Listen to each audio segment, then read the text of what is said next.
afternoon, everyone. I'm Tanishka Kamli from the Technology Express, and today we're joined with Toju Duke. Toju is the founder and CEO of Bedrock AI and Diverse AI, and a nonprofit dedicated to building a more inclusive AI future. Thank you so much for joining us today. Thanks for having me. Great. I'd love to start with your journey. How was your journey moving from a tech giant to building something of your own? It's amazing. I was at Google for 10 years, so I was being taken care of, and you get a fixed income every month, and then you start off on your own. It's not the easiest of journeys to take, but it's been equally highly rewarding. I'm able to work on things I need to work on without any bureaucracy, without having to convince people or raise a case to say this is why we should work on this. So it's been a great experience. But I've been meeting so many amazing people. And currently being in Dubai is a great experience as well. So it's definitely a very nice experience, and it's something that I don't regret at all. Definitely. And we're so glad to have you here at SIFAMO AI Summit. Thank It's you. been amazing, and we look forward to your speech soon as well. Since your time at Google, I'm sure you've learned a lot of lessons that help you build the responsible AI frameworks that you came up with. So what were those lessons? Right. So when I joined the team at the time, it was really early days of like generative AI. It was long before ChatGPT came into play. So we were working on building large-scale models. Google had Lambda at the time, which is one of the powering models behind Gemini right now. And we were totally aware that there were lots of risks and harms associated with large-scale models and large language models like Lambda. We set up a team that was almost like a policing kind of team. I built some processes with that team, make sure that we had due diligence in assessing a few risks before any models were launched. For example, we wanted to make sure that there was some form of transparency by making sure that the teams do some work on data cards. All of that work just helped build my experience. I mean, before I joined the research team, I was already working on responsible AI and doing my own project because I was just really interested in the topic, and that's how I made my way into the Google research team. And the framework that I built was really just assessing the entire responsible AI landscape, understanding the different known risks and harms at the time, which are still prevalent today, and thinking of the different solutions that exist, the different research methods and techniques and breakthroughs that have occurred in the responsible AI field, and just putting them all together. So when I was at Google, we did work on a few of them, but Google is such a large company, so everything couldn't sit within the team. So things like machine learning privacy techniques sat with a team outside responsible AI, even if it falls under responsible AI. So leaving Google made it easier for me to just bring everything together and say, this is a framework that you can think about. For some, it's a bit too technical, but it's important for people to be aware that there are different ways we can address some of these risks and harms. It's not going to fix every single one of them, but it can reduce the potency that is prevalent in these models. Got it. So when you launched Bedrock AI, what was the biggest gap that you found in AI ethics and responsibility? Yeah, that's a very good question. So one of the reasons I launched Bedrock AI was I could see a gap in my talks. I always talk about the responsible AI framework. I give an introduction to like issues with AI, an introduction to AI for good and its benefits and potential, and I cover like a bit of a timeline as well.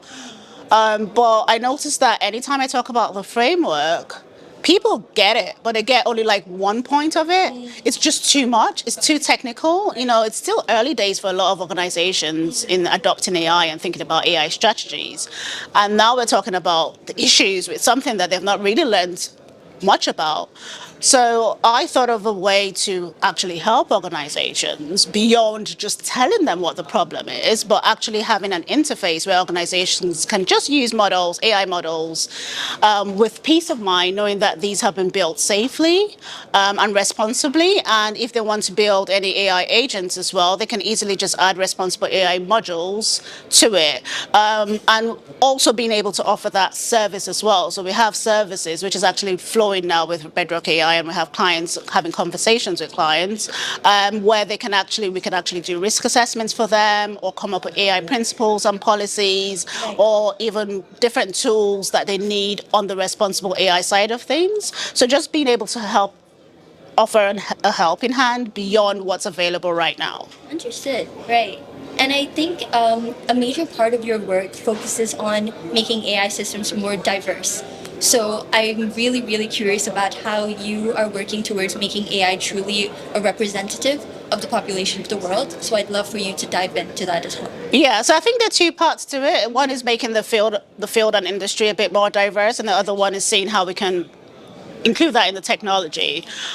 With the first part, that's one of the reasons I set up Diverse AI, just to have a team of people or a community of people who identify as diverse, being able to either just hang out together, work together, build educational resources for other people, especially people from disadvantaged communities, have events and drive research. And one of the researches that we're working on answers to the technical side of things, like how do you influence the AI technology to be a bit more diverse, and that really falls on the data set side of things, so on the training data set, because some of the issues that we have with bias and discrimination and lack of fairness in AI models is because the data sets do not represent the world that we live in. They're not diverse and they're not inclusive. Another reason as well is that the teams building the systems are very homogeneous and they're not diverse and inclusive as well, so they can't think outside their lived experiences. So those are the different things we're trying to address with Diverse AI. Current project that we're working on is seeing how we can improve image generators, so text to image generators, generative AI that produces images, and see how they can be less biased, because we know that they're highly biased in the output that they give, and we know that is because of a lack of representation in the training data sets. So we've been able to prove that, changing and improving the diversity in the images and the training data sets and the captions, so the labels and captions, which is basically the labels and descriptions, which forms the text that surrounds building these models. So you have been championing for the underrepresented voices in AI as well. So what were some of your key moments in feeling like you have made a significant impact to the community right now? Yeah, I mean, it's still early days, considering this work really kicked off after I left Google, which has not been 2 years yet. But that said, with Diverse AI, we built like a self-learning curated journey on AI. So we have a few AI modules on our website that people can just learn. It's like an introduction to AI. Okay. We also hosted a workshop with Salesforce last year, which was really for everyone to join, another introduction to AI as well. The research work that I mentioned in terms of building more diversity in the image data sets to help generative AI. We worked with different communities to have feedback on an existing data set, which was part of the process. And it was just good to be able to hear from people what they thought about the existing data set, and that it also helps to educate people as well on the overall process of how AI models are being built. And I think it opened people's eyes up, because I could see some of the comments saying, oh my gosh, there's no form of diversity here, and I cannot believe these are the sort of data sets that they're using to build the systems. And on the other hand, it was actually quite gratifying to see some people supply their own images to help make it more diverse, and they willingly gave their images and said, we want to help make this diverse. Let's add some diversity in the training data sets, and I'm willing to give you my pictures and the pictures of my girlfriend. And I even asked my mom, who's in Nigeria. She was like, of course you can do it, and I put her pictures there. So that's been a very lovely moment for me. That's amazing. Yeah.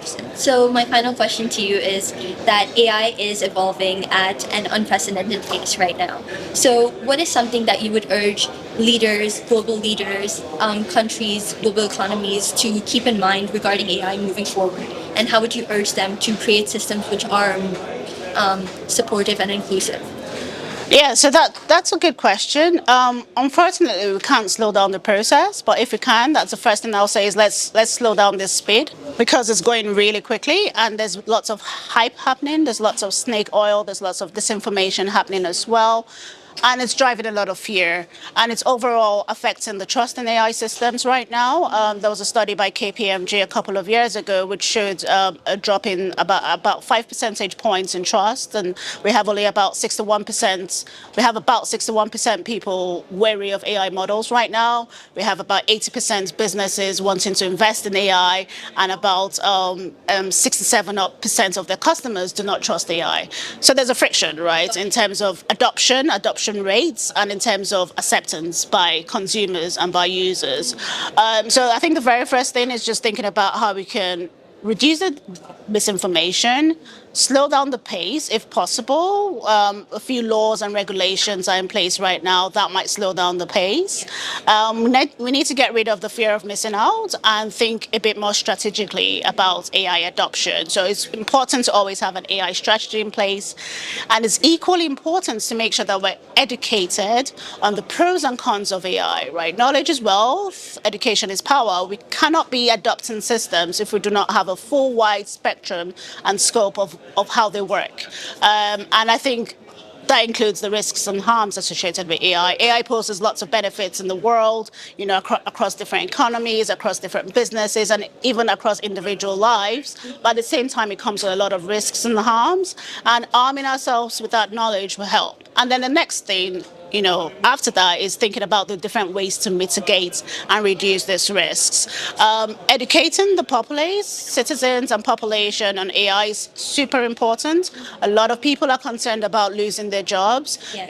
There was a World Economic Forum study that came out a few days ago, and it said, about, I think 90% or 90 million jobs will be lost, but then in the next 5 years, AI will produce about 170 million jobs. That's over half, just about half of that, right? So it's like a 50% increase. So governments and organizations need to focus on reskilling and upskilling their employees. Think about the different jobs that could be affected and seeing how we can actually make the right moves now and the right changes and the right shifts. Employees need to be educated on AI. They need to know how to use the AI tools. And I think another thing that has come up with some of my conversations I've had is the bit around energy consumption, which hasn't been solved. But at the same time, people can restrict their use of large language models, for instance. Don't just play around with it, be very deliberate and intentional about your prompts, because one prompt leads to the consumption of a whole 500 cl water bottle. And if we carry on with the way we're going now, the climate crisis that is facing the world today is going to be so much worse. My goodness. Thank you so much for shedding light on these important topics, and it's been great having you here today, Toju. Thanks for having me.